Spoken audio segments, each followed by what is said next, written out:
Hello students, welcome back to my channel. Now in the previous video, I had explained certain examples with respect to acidic strength और वो examples में हमने सारे effects consider किए थे. आज के वीडियो में हम वही examples को continue करेंगे and we'll learn about some more examples और उसमें हम और effects के बारे में बात करेंगे. But before I start with the video, I'd like to request you to please subscribe to my channel.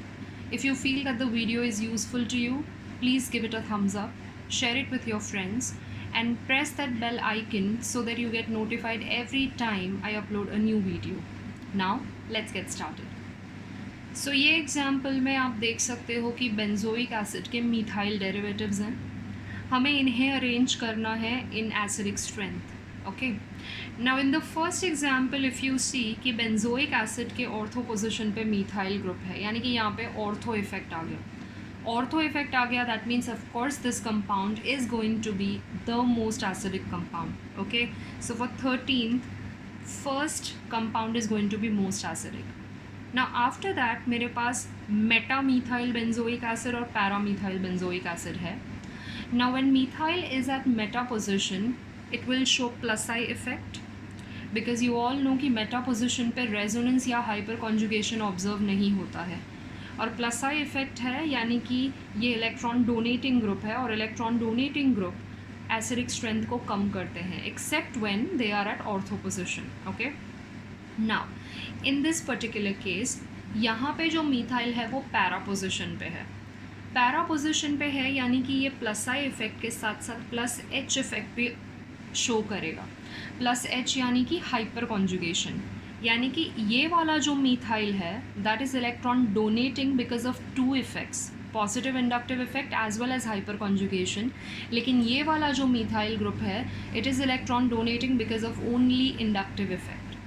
Now the last example is benzoic acid.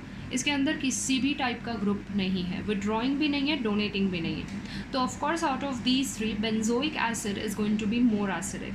सो 1 के बाद जो नेक्स्ट कंपाउंड आएगा दैट विल बी 4th. उसके बाद we will have second, क्योंकि second में methyl group electron donate कर रहा है only because of 1 effect. And last में I am going to have the third compound because it is donating electron due to 2 effects. Let us talk about the next one. I have para halogen derivatives of benzoic acid. तो अब यहाँ पे जब para position पे halogen होते हैं तो उनके अंदर नेगेटिव इंडक्टिव इफेक्ट होता है और प्लस एम इफेक्ट होता है. सब लोग नेगेटिव इंडक्टिव और प्लस एम इफेक्ट एग्जिबिट करेंगे, यानी कि ओवरऑल ये इलेक्ट्रॉन विड्रॉइंग हो जाएंगे बिकॉज इनके केस में जो नेगेटिव इंडक्टिव ऑफ इफेक्ट होता है वो ओवर पावरिंग है. ओके. रेजोनेंस से ज़्यादा स्ट्रॉन्गर नेगेटिव इंडक्टिव इफेक्ट है.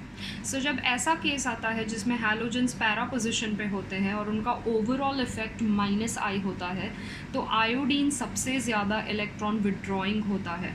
और जब आयोडीन सबसे ज़्यादा इलेक्ट्रॉन विड्रॉइंग है दैट मीन्स जो पैरा आयोडो बेंजोइक एसिड है that is going to be the most acidic one. Okay. यानी कि ये वाला जो कंपाउंड है वो लीस्ट एसिडिक होगा. So the order will be 1 will be less basic, less acidic, then second, then third, and then fourth. Fourth is going to be most acidic because it shows negative inductive effect और ये सबसे ज़्यादा withdrawing है because वो para position पे present है.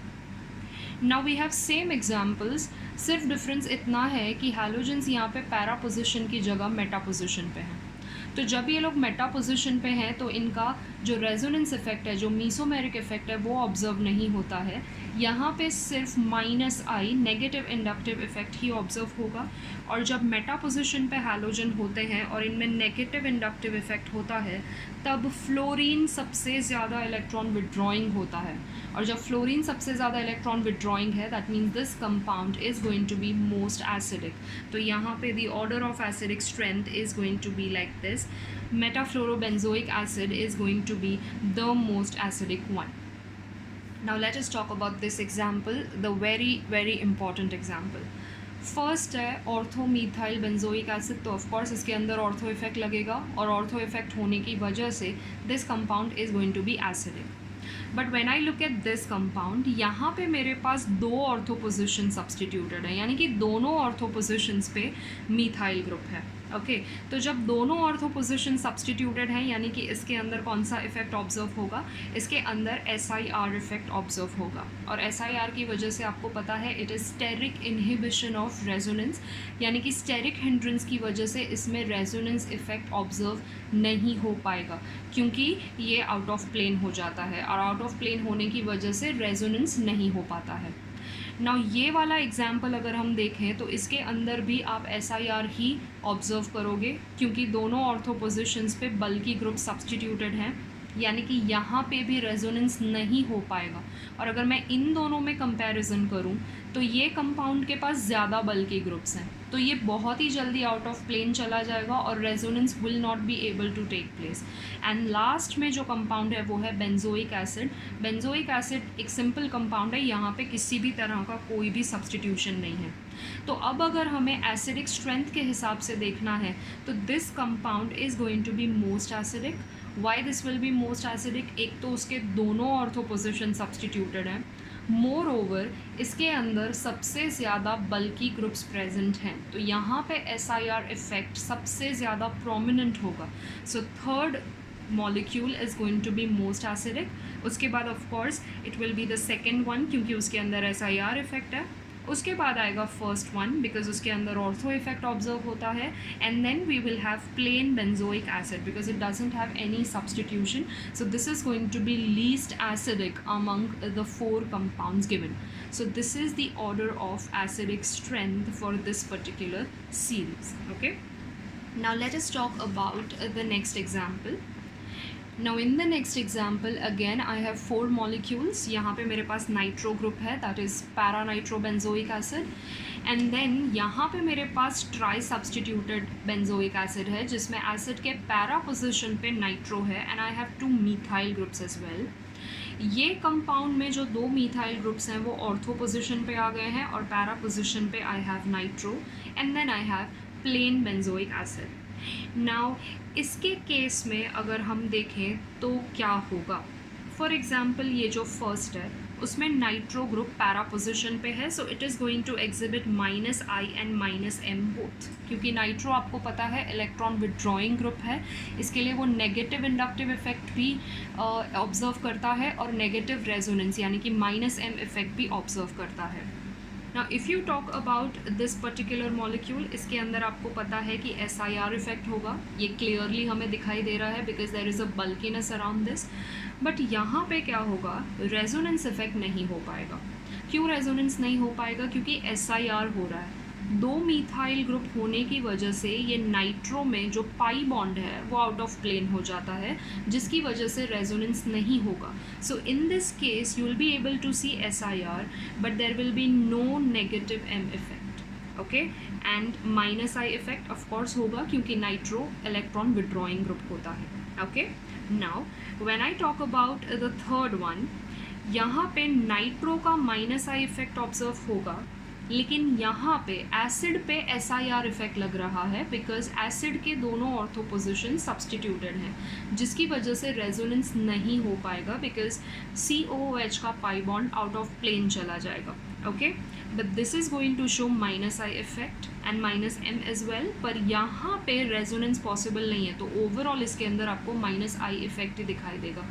Now you have benzoic acid, इसके अंदर कोई भी सब्सटीट्यूशन नहीं है, ये प्लेन बेंजोइक एसिड है। Okay, so now if I want to arrange the molecules according to the acidic strength, तो सबसे ज़्यादा एसिडिक आएगा ऑफ कोर्स थर्ड वन, क्योंकि थर्ड वन में बेंजीन में बेंजोइक एसिड के जो ऑर्थो पोजिशंस है वो भी सब्सटीट्यूटेड है, SIR है जिसकी वजह से यहाँ पे रेजोनेंस नहीं हो पा रहा है, that is why this is going to be the most acidic one. Then third के बाद अगर हम देखेंगे तो फर्स्ट वाला आएगा सबसे ज़्यादा acidic because I have 2 effects operating over here simultaneously, negative inductive भी है और नेगेटिव रेजोनेंस भी है। उसके बाद आएगा सेकेंड वाला, क्योंकि सेकेंड वाले में SIR तो है लेकिन ये SIR यहाँ पे ऑब्जर्व हो रहा है, एसिड के साइड ऑब्जर्व नहीं हो रहा है। अगर एसिड के साइड ऑब्जर्व हो रहा होता तो then this would have been the compound. Okay, तो ये SIR इस तरफ ऑब्जर्व हो रहा है, so that is why it is coming at this particular order, and finally we will have a plain benzoic acid. Okay, so this is going to be the order of acidic strength. Now यहाँ पे मैंने कुछ compounds लिए हैं। ये compounds मतलब कोई एक पर्टिकुलर कैटेगरी वाले नहीं हैं, ये सारे मिक्स्ड कंपाउंड्स हैं। इसमें आपको ऑर्गेनिक कंपाउंड्स मिलेंगे, इनऑर्गेनिक कंपाउंड्स मिलेंगे, एलिफेटिक कंपाउंड्स मिलेंगे, एरोमेटिक कंपाउंड्स मिलेंगे। तो अगर इन सभी कंपाउंड्स का एसिडिक स्ट्रेंथ साथ में कंपेयर किया जाए तो फिर क्या होगा। और यहाँ पे मैंने जितने भी कंपाउंड्स लिए हैं वो सभी के pKa वैल्यूज़ भी मैंने मेंशन किए हैं यहाँ पे। So first of all I have taken hydrogen iodide. It is suppose to be very strong acid because इसका pKa वैल्यू -10 है। Then I have sulphuric acid which is -7 pKa। HCl का pKa value होता है 0 से 1 के बीच में। Now then I have this is 2,4,6 trinitrophenol, that is picric acid. Picric acid is one of the strongest organic acid. ये जो तीनों examples थे वो inorganic acids के थे. Okay, तो inorganic acids में इन तीनों में से this is most acidic because it has least pKa value. ये one of the strongest organic acid है जिसका pKa वैल्यू है 0 से लेके 1 के बीच में। देन आई हैव ट्राईक्लोरोएसिटिक एसिड जिसका pKa वैल्यू लाई करता है 1 से 2 के बीच में। देन आई हैव 2,4-डाइनाइट्रोफिनॉल जिसका pKa वैल्यू 4 है। Then I have taken formic acid, acetic acid, इनका वैल्यूज़ है 3.74 and 4.74 respectively. Then I have phenol derivatives. Okay, I have ortho, meta and para-nitrophenols. Now para-nitrophenol का pKa वैल्यू 7 है, इसका 7.2 है और इसका 8 है। मतलब अगर हम नाइट्रोफिनॉल्स के बारे में बात करें तो paranitrophenol is going to be most acidic because it has least pKa। Now इसका जो pKa वैल्यू है वो थोड़ा बढ़ जाता है, वो इसलिए बिकॉज इसके अंदर इंट्रामोलिकुलर हाइड्रोजन बॉन्डिंग पॉसिबल है। फिनॉल का हाइड्रोजन और NO2 का ऑक्सीजन, उनके बीच में there will be a formation of an intramolecular hydrogen bond. और इंट्रामोलिकुलर हाइड्रोजन बॉन्ड अगर बनेगा तो इस हाइड्रोजन को रिलीज़ करना थोड़ा डिफ़िकल्ट होगा। और एसिड इज़ एनी सब्सटेंस जिसमें से प्रोटॉन ईजीली रिलीज़ हो जाए, तो यहाँ पे हाइड्रोजन बॉन्डिंग की वजह से इस प्रोटॉन को रिलीज़ करना डिफ़िकल्ट होगा बिकॉज ये प्रोटॉन को रिलीज़ कराने के लिए आपको ऑक्सीजन और हाइड्रोजन के बीच का बॉन्ड ब्रेक करना पड़ेगा। And in addition to that ये जो हाइड्रोजन बॉन्ड बना रहा है उसको भी ब्रेक करना पड़ेगा। Okay, so it is very difficult for us to release this proton. Okay, and then comes meta जिसका pKa वैल्यू 8 है। सो नाइट्रोफिनॉल्स के केस में you have to remember para is most acidic one. Then I have normal phenol that is जिसका pKa value 10 है। उसके बाद I have ammonium ion जिसका pKa 10 है। देन नाइट्रोमीथेन का 11 एंड 12 है। ओके, देन मेरे पास ये साइक्लोपेंटीन का डेरिवेटिव है जिसका pKa वैल्यू 15 है। देन मीथाइल अल्कोहल का 15.6, वाटर का 15.7 that is very high pKa, alcohol का 16 है, एसीटोन का 18 है, एसिटिलीन का 25 है, NH3 का 37 है। NH3 आप जानते हो कि अमोनिया मतलब ये बेस है। Then I have ethene which is 39 and ethane that is 50. Okay, now you need not remember all the pKa values, it is not needed, but आप लोगों को जो important चीज़ें ध्यान में रखनी है वो यहाँ पे मैंने नोट की हैं। अब यहाँ पे जो कंपाउंड्स हैं पैरानाइट्रोफिनॉल तक, यानी कि यहाँ तक के जो कंपाउंड्स हैं HI से शुरू करते हुए यहाँ तक के जो कंपाउंड्स हैं, ये सारे के सारे कंपाउंड्स की pKa वैल्यू कम है। ओके, और pKa वैल्यू कम होने की वजह से ये लोग स्ट्रॉन्ग एसिड्स हैं ना। अगर ये स्ट्रॉन्ग एसिड्स हैं तो ये वीक बेस के साथ भी रिएक्ट कर सकते हैं। ओके, तो जो कंपाउंड्स यहाँ तक हैं पैरानाइट्रोफिनॉल तक के कंपाउंड है वो सोडियम बाइकार्बोनेट यानी कि NaHCO3 के साथ रिएक्ट करते हैं और कार्बन डाइऑक्साइड के एफरवेसेंस रिलीज़ करते हैं।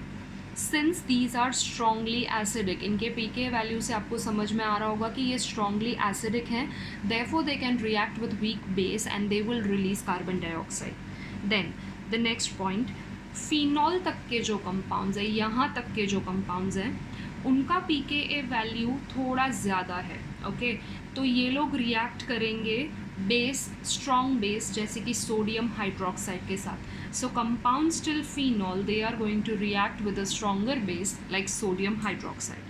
And then finally जो एसिटिलीन तक के कंपाउंड हैं वो सोडियम अमाइड या सोडामाइड के साथ रिएक्ट करेंगे टू रिलीज अमोनिया। एसिटिलीन का रिएक्शन आपको सोडामाइड के साथ पता है, इसमें जो टर्मिनल हाइड्रोजन्स हैं वो रिलीज़ होते हैं और NH2 के साथ जाकर के वो अमोनिया गैस फॉर्म करते हैं. So these are the three important points you have to remember regarding these compounds. Of course, you need not remember the pKa values. Okay, so with this I complete the acidic strength. हम लोगों ने acidic strength के examples भी किए हैं और next videos में we will be talking about basic strength and I will be doing some examples with respect to basic strength. I hope you understood this. Please practice these examples and many more examples. जहाँ से आपको examples मिलते हैं आप practice करो, तब आपके concepts बहुत अच्छे से क्लियर हो जाएंगे. So thank you so much. I will see you next time. Until then, happy learning. Bye.